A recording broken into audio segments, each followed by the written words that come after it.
आवास बने हैं उसमें 2000 आवास का अभी तक से मामला पेंडिंग है, उसका पेमेंट नहीं हुआ है और दर दर भटक रहे हैं वैसे लोग जिन्होंने अपना घर बनाया, उसको आज की डेट में पैसा नहीं मिल पा रहा है।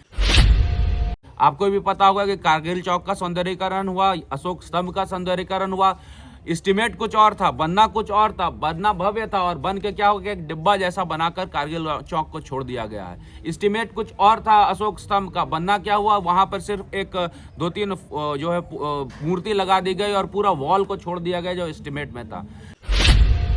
दोस्तों, ये नगर निकाय चुनाव आपको भी समझना होगा कि किस प्रकार से भारतीय जनता पार्टी ने संघर्ष किया। हम लोगों ने सड़क पर संघर्ष किया और इसका ये नतीजा है कि आज ये सरकार बाध्य होकर नगर निकाय चुनाव को कराने की एक सहमति बनी है। आपको याद होगा कि भारतीय जनता पार्टी ने ये मांग रखा था कि हम लोग बैलेट बॉक्स पे ये चुनाव कराएं और पार्टी समर्थित प्रत्याशी को, पार्टी के सिंबल पे प्रत्याशी को उतारने का काम करें। लेकिन दुर्भाग्य है कि ये सरकार ने ये सारे मांग को रिजेक्ट किया, ठुकरा दिया।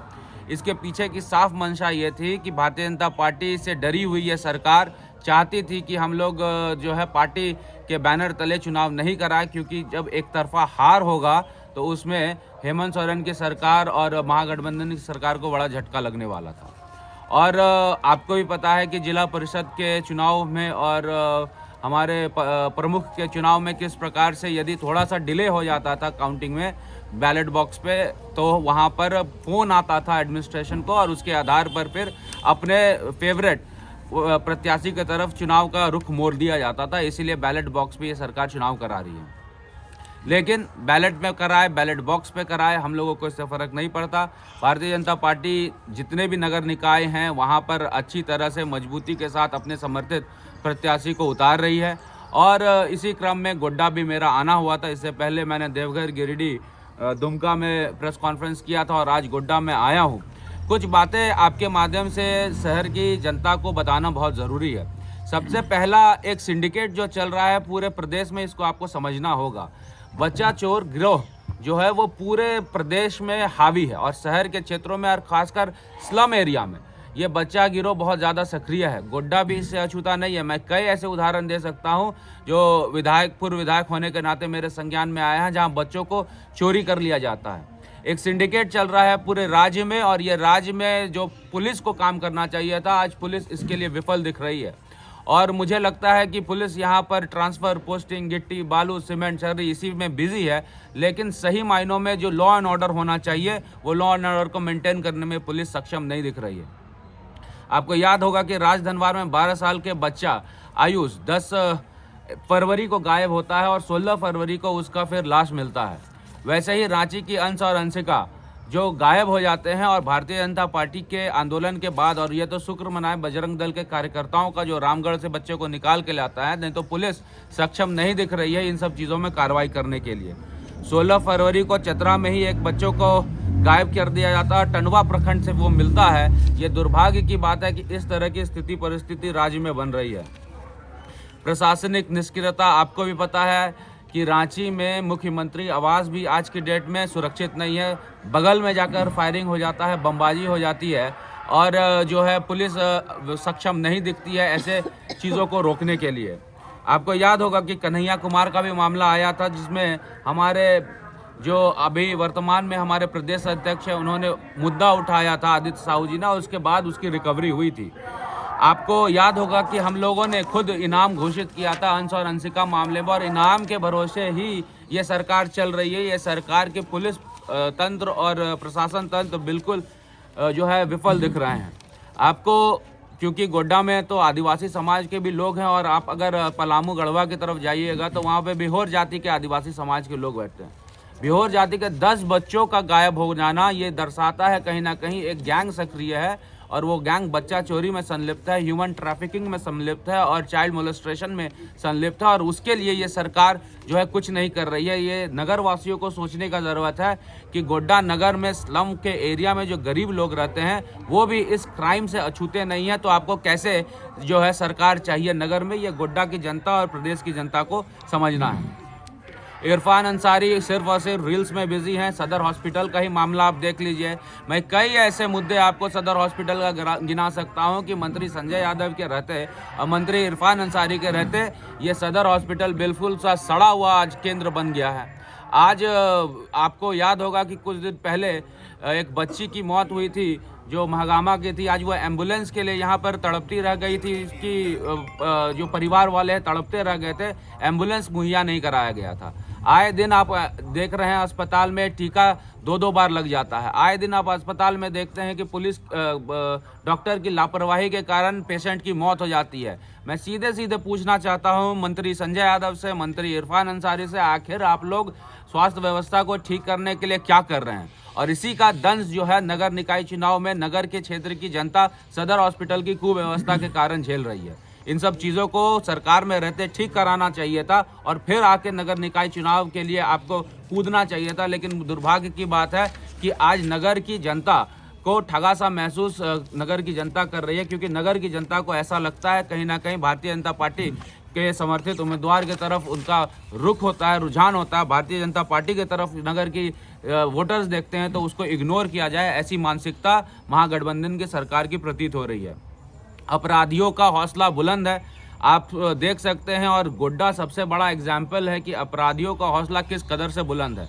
हालिया दिनों में आपको याद होगा कि यहाँ पर कौड़ी बिहार में दलित समाज के लोगों को बर्बरतापूर्वक मारा गया। न्यूज़ चैनल के माध्यम से इस चीज़ को कवर किया गया। मैं प्रेस मीडिया को यह कहना चाहता हूँ, आपने न्यूज़ तो चलाया, उन व्यक्तियों की गिरफ्तारी हुई कि नहीं हुई, इसको भी आप खोजिए और निकालिए कि आखिर क्या कारण है जिसका 15-15 टीका लग जाता है और जो है उसकी गिरफ्तारी नहीं होती है। और दलित समाज पे अगर अत्याचार होता है तो उसके विरोध में आकर कोई यहाँ पर लोकल नेता मंत्री कुछ नहीं बोलते हैं। ये बहुत बड़ी शर्म की बात है और इससे यह प्रतीत हो रहा है कि अपराधियों का हौसला यहाँ बुलंद है। आए दिनों में बसंतराय आप देख लीजिए, नगर निकाय क्षेत्र से बाहर है बसंतराय, लेकिन बसंतराय के कई लोग यहाँ रहते हैं। इतना बड़ा जो प्रोटेस्ट है गोड्डा नगर में हो गया, जो हिदायत सिद्दीकी की मौत हो गई, इतना बड़ा प्रोटेस्ट हो गया गोड्डा नगर में, लेकिन उस पर भी कार्रवाई कुछ नहीं हुई। और आज भी जो कातिल है वो खुलेआम घूम रहे हैं। ये चिंता का विषय है पूरे प्रदेश के लिए और गोड्डा के लिए। प्रशासनिक विफलताएं आपके सामने लगातार दिख रहा है। पलामू में शेल्टर होम की जो घटना हुई, किस प्रकार से नाबालिग के साथ दुष्कर्म हुआ, ये भी आपसे छुपा नहीं है। तमाम कुव्यवस्था प्रदेश में चरम सीमा में है। महिला भी इससे सुरक्षित नहीं है। महिलाओं के प्रति भी जो है रेप की घटना हो, बलात्कार की घटना हो, हत्या की घटना हो, लगातार बढ़ी है। अभी हालिया दिनों में मुझे याद है कि एक व्यक्ति था जो सोनारचक का ही या बगल का है, उसका हत्या कर दिया गया दहेज के मामले में। आज तक उसकी गिरफ्तारी उसके जो है घर वालों की नहीं हुई। तो मुझे ऐसा लगता है कहीं ना कहीं महिला मार खा रही है, पुरुष मार खा रहे हैं, बच्चे मार खा रहे हैं, लेकिन उस लाठी का जवाब प्रशासन को देना चाहिए था कार्रवाई करके। वो कार्रवाई दिख नहीं रहा है। दहेज के मामलों में झारखंड आज के डेट में नंबर 1 चला गया और कानून व्यवस्था लगातार चरमरा रही है। दोस्तों, सिर्फ इतना ही नहीं, आम जनता ही मार खा रही है, ऐसी बात नहीं है। आपको याद होगा कि खूंटी में राजा सोमा मुंडा की हत्या हो गई और राजा सोमा मुंडा की हत्या हो गई। बहुत बड़े नेता थे खूंटी के, लेकिन बावजूद इसके आज तक गिरफ्तारी के नाम पर वहां पर सिर्फ खानापूर्ति हुई और दबाव के बाद यदि कोई कार्रवाई हुई वो भारतीय जनता पार्टी के दबाव के बाद ही कार्रवाई हुई। अन्यथा यहाँ पर जो है प्रशासन कार्रवाई करने में सक्षम नहीं दिख रहे हैं। अपहरण का उद्योग हो या फिर यहाँ पर गोलीबाजी हो, बमबाजी हो, लगातार इन चीज़ों की घटनाएं बढ़ती जा रही है। हालिया दिनों में आपने देखा NH में किस प्रकार से यहाँ पर गोलीबारी हुई और एक महिला जख्मी हुई। ऐसा दृश्य गोड्डा में पहले कभी नहीं देखा गया था, लेकिन दुर्भाग्य है कि सरकार में ऐसा चीज़ हम लोगों को देखने को मिल रहा है। आतंकी सेल की बात हो, आतंकी सेल आज स्लीपर सेल बहुत ज़्यादा एक्टिव हो गए हैं और इसी का ताज़ा उदाहरण मधुपुर में भी आप देख सकते हैं। जब हम लोगों ने अपनी अभिव्यक्ति की आज़ादी और धार्मिक स्वतंत्रता की बात कही तो कहीं ना कहीं वहाँ पर आपको भी पता है कि किस प्रकार से हिंदू समाज के ऊपर अत्याचार हुआ। तो मोटा मोटी झारखंड लूट का अड्डा बन चुका है और लूट का अड्डा बन चुका है झारखंड। इसमें आपको भी ये पता होगा कि DMFT के माध्यम से मेरे रीजन में कई काम हुए। जब मैं विधायक यहाँ पे था, DMFT के रीजन में कई काम हुए। आज DMFT सबसे बड़ा भ्रष्ट विभाग जो है जिला प्रशासन का बन गया और डीएमएफटी ही एकमात्र जरिया है जिससे पैसा मिलता है जिला को। आज देखिए कि डीएमएफटी के टेंडर में किस प्रकार से घोटाले हो रहे हैं, किस प्रकार से मैनेज टेंडर के नाम पर करोड़ों करोड़ रुपए का बंदरबात हो रहा है, कोई बोलने वाला नहीं है। और जब संवेदक इसके खिलाफ आवाज उठाते हैं तो संवेदक की आवाज को भी दबाने का काम लोकल प्रशासन करती है। तो ये चिंता का विषय है हम लोगों के लिए कि आखिर किस तरह से हम लोगों को नगर को सजाना है। और नगर को सजाने में सबसे बड़ा किसी का भूमिका रहा है वो रघुवर दास की सरकार रही है, जो हम लोगों को पाइपलाइन के माध्यम से गोड्डा शहर में पानी देखने को मिला था। लेकिन दुर्भाग्य कहिए कि हमारी सरकार गई और उसके बाद ये सरकार ने जो पाइपलाइन बिछी उसका पीसीसी जो टूटा उसका मरम्मत कराने तक का जिम्मा इस सरकार ने नहीं लिया। इससे बड़ी दुखद बात गोड्डा के लिए और कुछ नहीं हो सकती है। आपको भी पता होगा कि कारगिल चौक का सौंदर्यीकरण हुआ, अशोक स्तंभ का सौंदर्यीकरण हुआ, एस्टिमेट कुछ और था, बनना कुछ और था, बनना भव्य था और बन के क्या हो गया, एक डिब्बा जैसा बनाकर कारगिल चौक को छोड़ दिया गया है। एस्टिमेट कुछ और था अशोक स्तंभ का, बनना क्या हुआ, वहां पर सिर्फ एक 2-3 जो है मूर्ति लगा दी गई और पूरा वॉल को छोड़ दिया गया जो एस्टिमेट में था।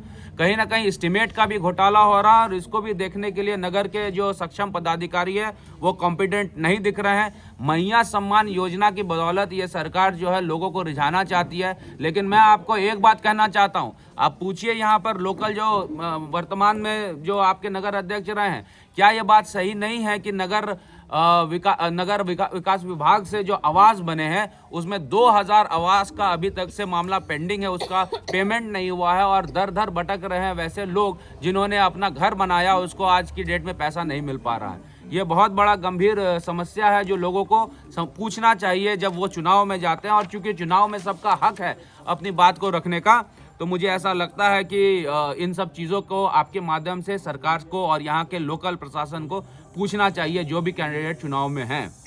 घोटालों की बात कर ले, आपको भी पता है कि घोटालों में झारखंड नंबर 1 है।